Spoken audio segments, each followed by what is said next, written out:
नमस्कार, मैं हूं आपके साथ नैना और आप देख रहे हैं न्यूज 31 उत्तराखंड। आज चैत्र नवरात्र का दूसरा दिन है और इस मौके पर मां ब्रह्मचारिणी की पूजा की जाती है। मां ब्रह्मचारिणी की पूजा तप और जप की शक्ति के रूप में की जाती है। मां के नाम में ही उनकी महिमा का वर्णन है। ब्रह्म का अर्थ है तपस्या और चारिणी का अर्थ है आचरण करने वाली, यानी मां ब्रह्मचारिणी का अर्थ है तप का आचरण करने वाली मां को शत शत नमन है। तो चलिए जानते हैं मां के स्वरूप के बारे में कुछ खास बातें।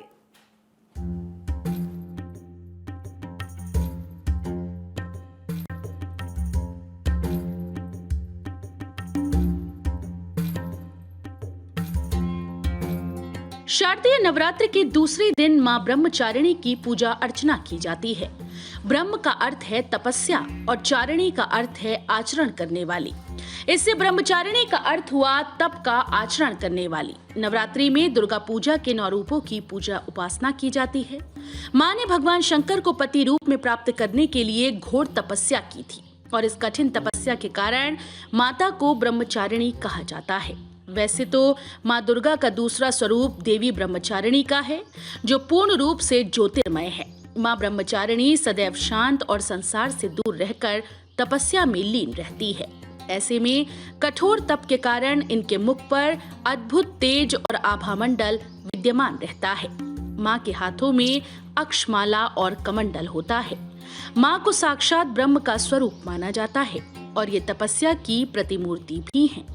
आपको बता दें कि मां ब्रह्मचारिणी ने हिमालय के घर पुत्री रूप में जन्म लिया था और नारद जी के उपदेश से भगवान शंकर को पति रूप में प्राप्त करने के लिए घोर तपस्या की थी।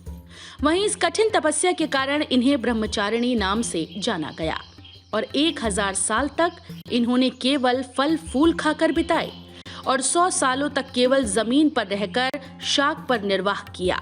वहीं उन्होंने कुछ दिनों तक कठिन व्रत रखे और खुले आकाश के नीचे बारिश और धूप के घोर कष्ट सहे। इस दौरान 3000 सालों तक टूटे हुए बेलपत्र खाए और भगवान शंकर की आराधना करती रहीं। इसके बाद तो उन्होंने सूखे बेलपत्र खाना भी छोड़ दिया और कई हजार सालों तक निर्जल और निराहार रहकर तपस्या करती रहीं। इस दौरान कठिन तपस्या के कारण देवी का शरीर एकदम क्षीण हो गया। देवता, ऋषि, सिद्धगण, मुनि सभी ने ब्रह्मचारिणी की तपस्या को अभूतपूर्व पुण्य कृत्य बताया, सराहना की और कहा कि हे देवी, आज तक किसी ने इस तरह की कठोर तपस्या नहीं की। ये आपसे ही संभव था।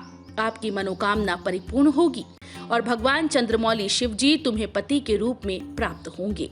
ऐसे में मां ब्रह्मचारिणी की कथा का सार ये है कि जीवन के कठिन संघर्षों में भी मन विचलित नहीं होना चाहिए।